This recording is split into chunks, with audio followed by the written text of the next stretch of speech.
অন্তর্বর্তীকালীন সরকারের প্রধান উপদেষ্টা অধ্যাপক ডক্টর মোহাম্মদ ইউনূস বলেছেন, ২০২৫ সালের ডিসেম্বর থেকে ২০২৬ সালের মার্চের মধ্যেই নির্বাচন হতে পারে। যত দ্রুত সংস্কার হয় তার ওপর নির্বাচনের এই সময়সীমা নির্ভর করছে, কারণ অবাধ ও সুষ্ঠু নির্বাচনের জন্য এসব সংস্কার প্রয়োজন। ব্রিটিশ সংবাদ মাধ্যম বিবিসিকে দেওয়া সাক্ষাৎকারে তিনি এসব কথা বলেছেন। প্রতিবেদনে বলা হয়েছে, ডক্টর ইউনূস বলেন, আমার কোনো ধারণা ছিল না যে আমি সরকারের নেতৃত্ব দেব। আমি এর আগে কখনো সরকারি কর্মযজ্ঞ পরিচালনা করিনি। এরপরেও পরিস্থিতি বুঝে ঠিকভাবে কাজ করতে হয়েছিল।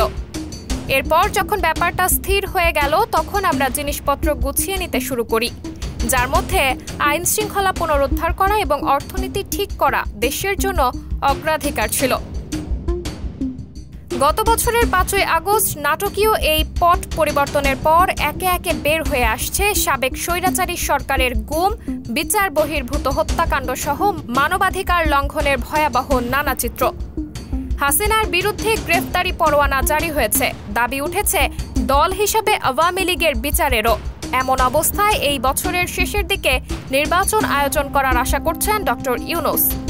ভারতে পালিয়ে যাওয়ার পর সেখানে নির্বাসনে থাকা হাসিনা এবং তার দল সেই নির্বাচনে অংশ নেবেন কিনা তাও স্পষ্ট নয়। মানবতা বিরোধী অপরাধের অভিযোগে বিচারের জন্য হাসিনাকে ফেরত চাচ্ছে বাংলাদেশ।